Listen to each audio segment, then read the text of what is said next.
हाँ ठीक है चालेल. एवढं ठीक आहे ना. ठीक आहे सही आहे.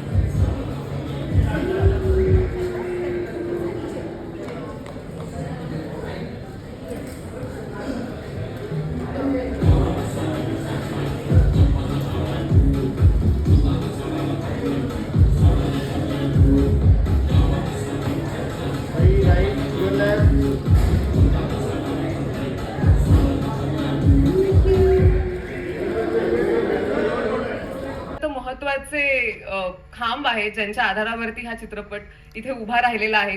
अर्थात झी स्टुडिओज मराठीचे बिझनेस हेड भवेश दानवलेकर सर यांना मंचावर येण्याची विनंती करते. आणि त्यासोबतच हा चित्रपट ज्यांनी दिग्दर्शित केलेला आहे, पहिला दिग्दर्शित केलेला चित्रपट आहे त्यांचा, अभिजित कोरगावकर.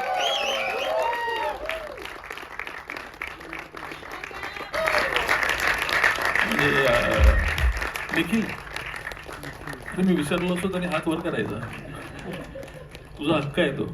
निखिलने हा ट्रेलर कापलेला आहे, टीजर पण त्यांनीच कापलेला आहे आणि तो पण झी टॉकीजचं प्रोमो टीममध्ये आहे तो ॲक्च्युली.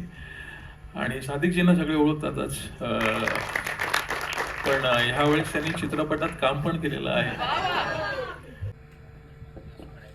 ठीक आहे. बा देवा महाराजा, तुझ्या कृपेनं एक नव स्वप्न गावागावात पोचत असा रे महाराजा. ही स्टुडिओच्या तुंबाडची मंजुळा या सिनेमाक सगळ्यांचो आशीर्वाद मिळू दे रे महाराजा. प्रेक्षकांच्या तोंडावर फक्त सिनेमाचो गजर रवान दे. यातील कलाकारांका यश, त्यांच्या मेहनतीक मान आणि या कलाकृतिक लोकांचा भरभरून प्रेम मिळू दे रे महाराजा. या मातीतून ही गोष्ट जन्मली त्या महाराष्ट्र भूमीचो मान वाढू दे. सहकुटुंब सहपरिवार मराठी माणसाचा मनोरंजन होऊ दे रे महाराजा. सर्व रसिक प्रेक्षकांच्या साक्षीनं आम्ही तुंबाडची मंजुळाचो ट्रेलर घेऊन येत आहोत. ओ ट्रेलर सगळ्यांका आवडू दे आणि त्याची चर्चा चराचरात होऊ दे आणि 5 जून पासून थिएटर जल्लोषान भरू दे आणि तुंबाडची मंजुळा घराघरात पोहोचू दे रे महाराजा. गणपती बाप्पा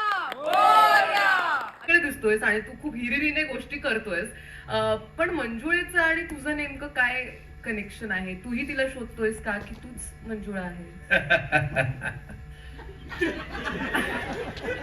एक तर सर्वप्रथम सादिक चितळेकर यांच्याबद्दल मकरंदजी असं म्हणाले की ते मंजुळा आहेत, तर ते खरोखर मराठी सिनेमाचं जे भूत आहे ते प्रेक्षकांच्या मानगुटीवर बसवण्याचं महत्वाचं काम या माणसाने. त्यामुळे ते या चित्रपटाचा एक भाग आहे, याचा आनंद आहे. मी मंजुळाचा आणि माझा काय संबंध आहे तर मी इतकं सांगेन की मंजुळा नावाची जी गोष्ट आहे ती काय आहे, सिनेमातनं त्याची उकल होणारच आहे, पण तिला आधी घाबरून त्यानंतर तिच्या विरोधात उभं टाकून शड्डू ठोकून उभा असलेला रवी अण्णा आहे आणि ते गाव आहे.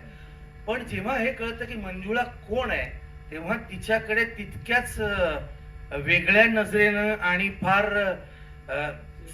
जरी ती मानगुटीवर बसली असली तरी सकारात्मकपणे तिच्याकडे बघण्याची वृत्ती सुद्धा बाळगणारा रवी अण्णा आहे. आणि मंजुळा जी कोणी आहे, जेव्हा हे कळेल तुम्हाला सगळ्या प्रेक्षकांना की मंजुळा नेमकं काय आहे, तेव्हा एकच गोष्ट सांगतो की तुम्हाला हे नक्की लक्षात येईल की एक वेगळं पोस्टर आहे आमचं ज्याच्यामध्ये फक्त पाय दिसतोय. तो पाय तर तो पाय जो आहे ना, तो पाय त्या वृत्तीला, त्या भूताला चिरडणारा पाय.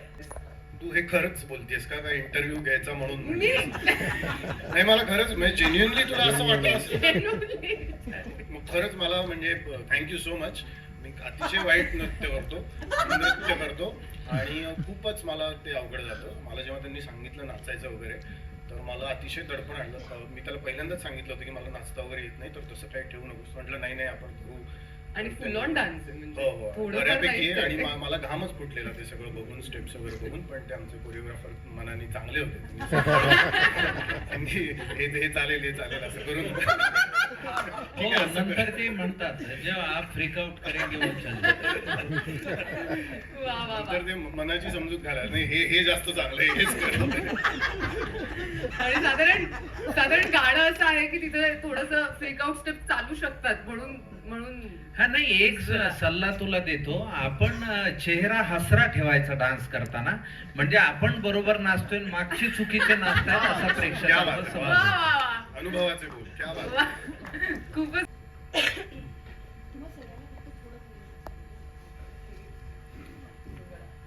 सो सौरभ आफ्टर 13 years हे देवा मला पावकी रे, हे देवा मला पावकी रे, हे देवा घे धावकी रे, हे देवा मला पावकी रे, हे देवा मला पावकी रे, हे देवा मला गावकी रे, हे देवा घे धावकी रे, हे देवा मला पावकी रे. राहवत नाहीये. कार्यक्रम सुरू झाल्यापासून तू जे फसवतीयस प्रेक्षकांना इतकं फसवणं योग्य नाही. मंजुळा तुझ्यामुळे प्रेक्षकांना दिसली नाहीये, कळली नाहीये. आता फायनली मी तो कर्टन उघडतो. तू आधी इकडे ये, इकडे ये. हे पहा मंजुळा. धन्यवाद.